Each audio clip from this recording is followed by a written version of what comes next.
You walk down the aisle of your local big box hardware store, and you are surrounded by walls of plastic jugs. Neon labels promise instant death to pests, decorated with skull icons and names that sound like military operations. A single bottle of synthetic spray costs $25, $30, $40. If your problem is bad enough, you dial a number. A white truck rolls into your driveway, and a man in a respirator pumps chemical vapor into the baseboards where your children sleep. You write a check for $300, and 3 months later, the contract says he has to come back and do it again. The modern pest control industry takes $27 billion out of American pockets every single year by convincing us that killing a bug requires a degree in chemistry and a recurring subscription. Stop and think about that. How did we get to a point where a tiny crawling insect can hold a grown man's wallet hostage every 90 days? My grandfather lived 83 years on this earth in Lancaster County, Pennsylvania. He never paid an exterminator a single dollar. He never owned a pressurized can of bug spray, and he never wore a respirator in his own home. Yet the 19th century farmhouse I grew up in, a place with deep stone foundations, exposed oak beams, and 1,000 tiny settle cracks, did not have a single roach, a single bedbug, or a flea population in 80 years. If you walked into his woodshed back then, past the stacked hickory and the splittings mauls, you would have found a plain, heavy 50-pound paper sack sitting in the corner. It looked like ordinary flour, or perhaps livestock lime. It cost him next to nothing. Whenever the summer heat brought the ants or the wood roaches out from the timber, he didn't panic. He didn't call a company. He simply reached into that bag with an old tin scoop. Understand this. The answer to our modern frustrations isn't hidden in a high-tech laboratory. It is sitting right now on the bottom shelf of your local agricultural feed store, usually priced at around $12 to $15 for a sack that will outlast your mortgage. It is a quiet, forgotten powder that kills every crawling insect it touches: roaches, bedbugs, fleas, ticks, ants. And once it is in place, it keeps killing them from a single application for decades. The powder is called diatomaceous earth. Now, I am telling you the name right up front because the name is not the secret. The secret's how it works, the ancient story behind it, and why the people who make their living spraying chemicals are terrified you will find out how to use it correctly. But before we go any further, I must give you an honest limit. I am a practitioner, not a salesman, and this powder is not a magic wand. If you dump it in a damp, sweating basement, it will fail. If you expect bugs to drop dead 2 seconds after touching it, you will be disappointed and run back to your chemical sprays. It does not work by poisoning. It works by a law of physics, and physics takes time. To understand why a cockroach or a bedbug cannot survive this dust, you have to look down at the ground, beneath the soil, back into a history so old it was already ancient when the dinosaurs walked. Millions of years ago, vast inland seas covered much of the American West. In those waters lived billions of tiny single-celled algae called diatoms. A single diatom is so microscopic that 1,000 of them lined up end to end would barely span the width of your fingernail. But these tiny creatures did something remarkable. They took silicon from the water and built themselves microscopic hard shells of pure silica, the exact same material as window glass.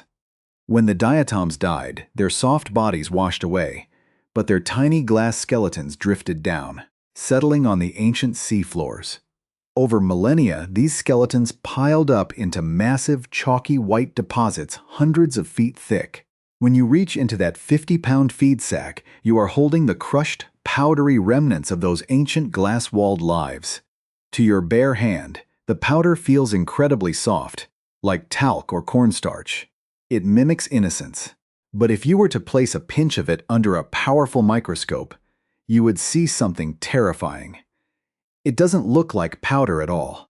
It looks like a field of shattered window glass, a chaotic jumble of geometric shards with edges sharper than any razor blade a factory could ever manufacture, all pocked with tiny, Microscopic holes. Imagine walking barefoot across a floor covered in jagged, broken glass bottles.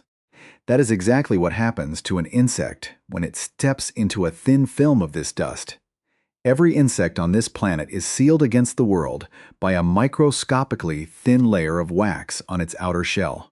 Because bugs do not have lungs, they breathe through tiny ports along the sides of their bodies called spiracles.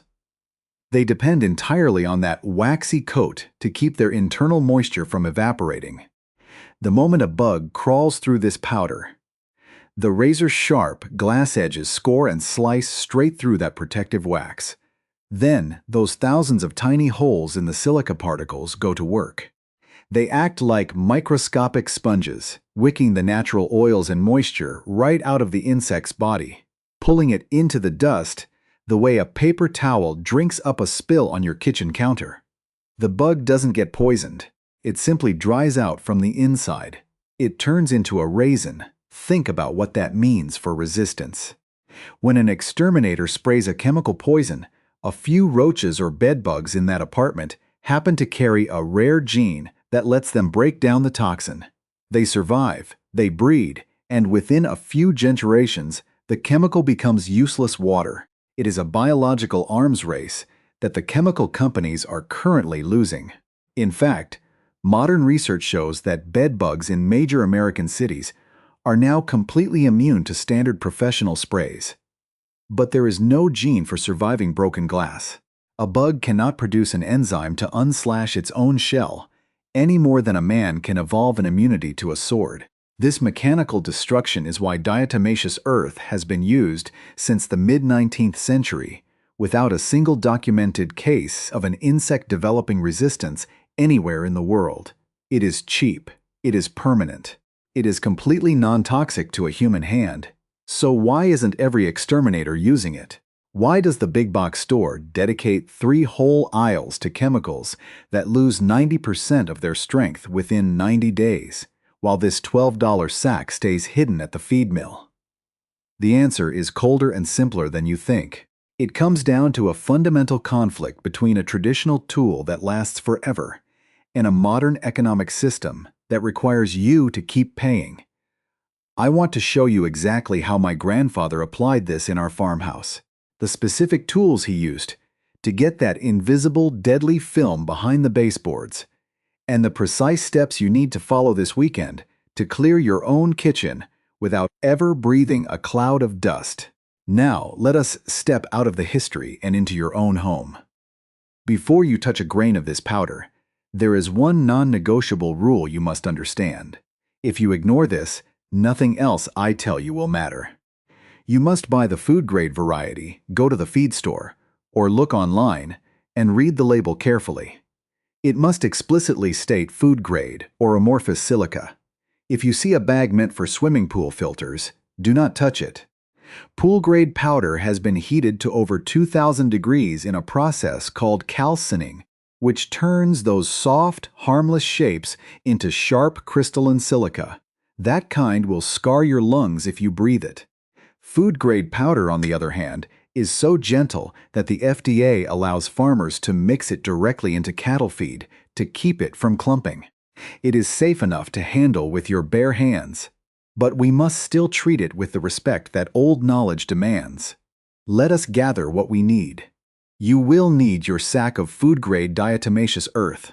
You will need a simple, inexpensive dust mask to protect your throat while you work. And you will need the tool that makes the entire method work. The duster. My grandfather used an old tin bellows he bought at a hardware store in 1944.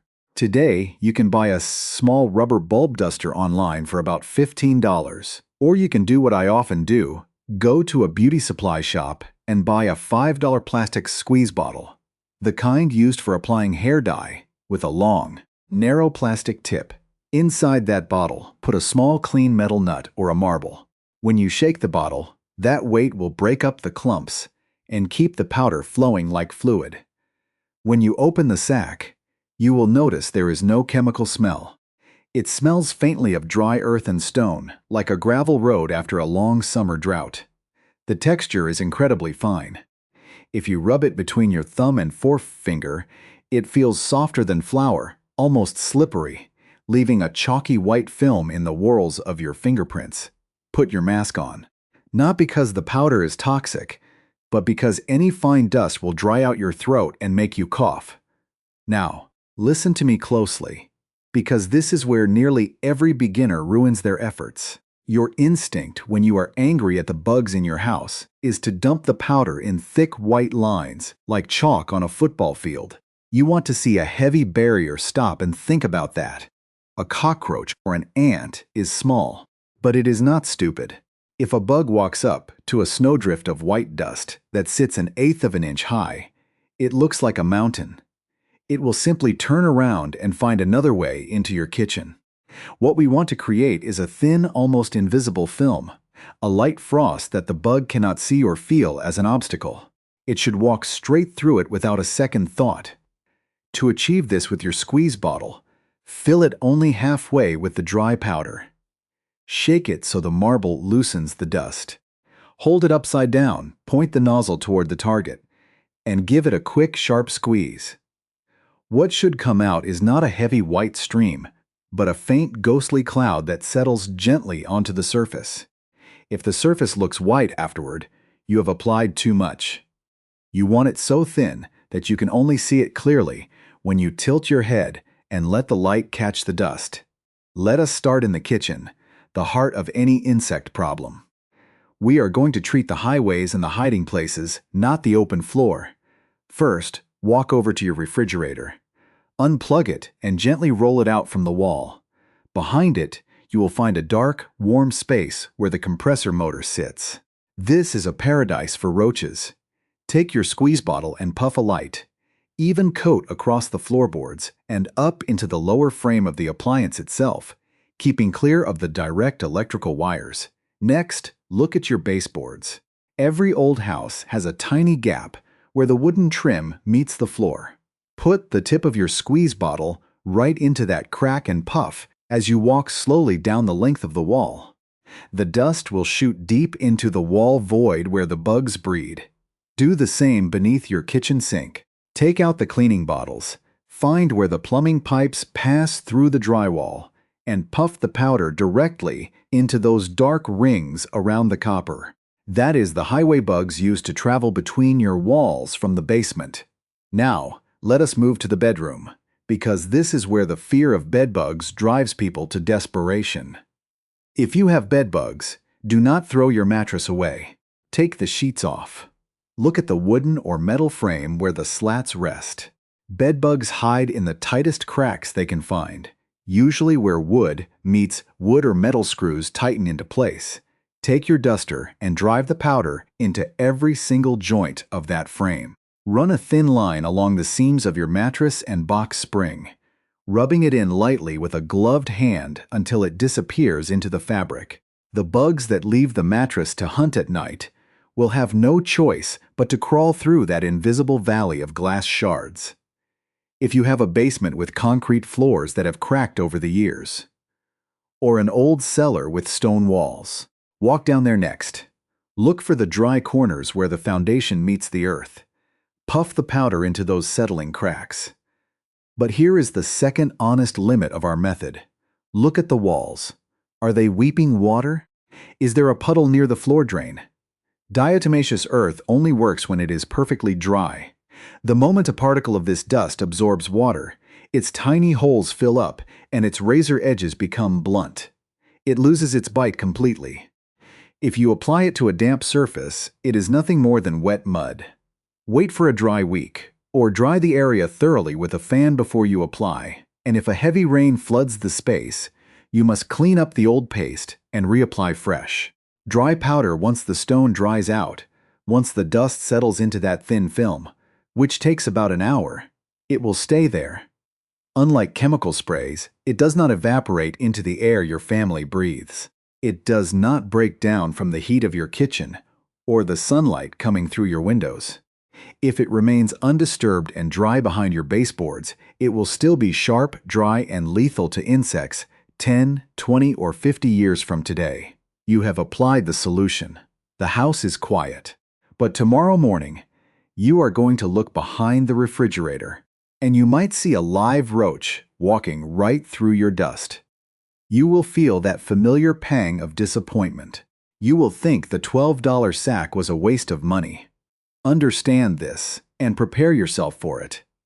Patience is the hardest part of the traditional way. When you wake up the morning after applying this powder, your instinct will be to look for results. You will slide the refrigerator back, expecting to see a battlefield of fallen pests. Instead, you might see a solitary German cockroach or an ant moving calmly across the baseboard, coated in a fine white dust like a baker who just stepped out of the flour mill. It will look completely unharmed. You will feel that urge to reach for the heavy chemical spray bottle. Convinced that this gentle folk remedy has failed you, stop and think. Understand what is happening in that quiet corner. We are so accustomed to the immediate violent shock of synthetic poisons that we have forgotten how nature actually operates. A chemical spray works on the nervous system. It is a sudden electrical storm that short-circuits the bug's brain within minutes. This powder does not do that. It is a slow, mechanical siege. To understand why that dusty roach is still moving, we must look closely at how the physics of this material interacts with the biology of the insect. Think of a standard plastic water bottle. If you fill it to the brim and tighten the cap, the water stays inside indefinitely because the plastic is non-porous. But if you take a needle and poke 500 microscopic holes through the sides of that bottle, you won't see a dramatic explosion. The water will simply begin to weep, bead by bead, sweating through the plastic until the bottle stands completely empty and collapsed. That is the exact scientific reality of the insect world. A bug does not have an internal skeleton like a human or a dog. Its bones are on the outside, a rigid suit of armor made of chitin. Because these creatures are so small, their greatest enemy in this life is not a predator, but evaporation. A beetle or a flea is a tiny sack of water walking through a very dry world. To keep that water inside, nature coats their outer armor with a microscopically thin layer of lipids, waxy fats and oils that seal the body like the wax coat on a polished apple. When that roach walked through our thin film of diatomaceous earth, the microscopic shards of ancient silica acted like millions of tiny diamonds. They didn't crack the main shell, but they scored and scratched that infinitely thin, waxy seal. Immediately following the scratch, the physical structure of the dust takes over. Under a laboratory microscope, each particle of this powder resembles a tiny piece of coral, riddled with thousands of nanopores. These pores possess an incredible capillary attraction for oils. They don't react chemically with the wax. They simply drink it up, pulling the fats out of the insect's shell by physical suction. The seal is broken. The microscopic holes are open. The insect is now like that punctured water bottle. As it walks back behind your walls, every breath it takes causes its internal moisture to escape into the surrounding air. It cannot stop the leak. Over the course of 12, 24, or 48 hours, the insect grows sluggish as its joints dry out. It grows heavy, retreats into its deepest hiding place, and quietly turns to dust. This is why patience is the absolute tax you pay for using this method. You are trading the instant gratification of a toxic chemical for the permanent safety of a physical law. But as a practitioner who has watched this powder work for decades, I must give you the hard boundaries of this science.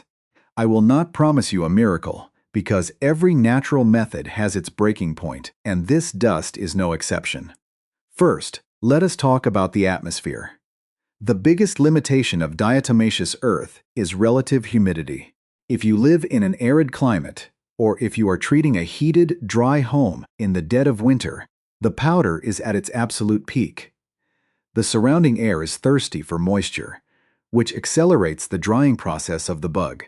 However, if you apply this dust in a subterranean crawl space, a damp root cellar, or a laundry room where the humidity constantly hovers above 75%, the efficiency drops sharply. The powder is so hungry for moisture that it will actually pull water vapor directly out of the heavy air, filling its tiny pores with environmental wetness before it ever touches a bug. The razor edges are still sharp, but the sponge mechanism is saturated. In highly humid zones, the insect may take a week to dry out, or it may survive the damage entirely by drinking from water droplets on the floor. Second, consider the surface material. This dust performs beautifully on hard, non-porous surfaces: sealed hardwood, linoleum, ceramic tile, and concrete. When a bug walks on these materials, its weight presses its belly directly against the powder, forcing the shards into its shell. Carpet is a different story. If you have a deep, plush pile carpet and you sprinkle this dust on top, the heavy grains will quickly sink down between the synthetic fibers, settling at the very base of the mesh. The fleas jumping on the surface of the carpet will miss it entirely. To make it work on fabric or rugs, you must actively brush the powder down into the pile with a stiff broom so it reaches the lower level where the flea larvae actually live and hide. Third, understand the limit of insect behavior. This powder is completely passive. It has no smell to draw a bug in, and it cannot jump through the air. It only kills what crawls directly through its path. If you have an infestation of flying pests, like fruit flies, clothes moths, or hornets, this sack in your woodshed is virtually useless. They fly over our lines of defense. It is strictly a weapon against the crawling world. Finally, you must understand the limitation of cleanup. Because this dust is made of pure silica glass skeletons, it is incredibly abrasive. If you decide to clean up a large application using your standard household vacuum cleaner, you will likely destroy the machine. The fine dust will bypass the standard paper filters, enter the high-speed electric motor, and grind down the bearings within 10 minutes. My grandfather always used a simple straw broom and a damp rag to remove old applications, throwing the residue directly into the garden soil where it acts as a harmless mineral conditioner.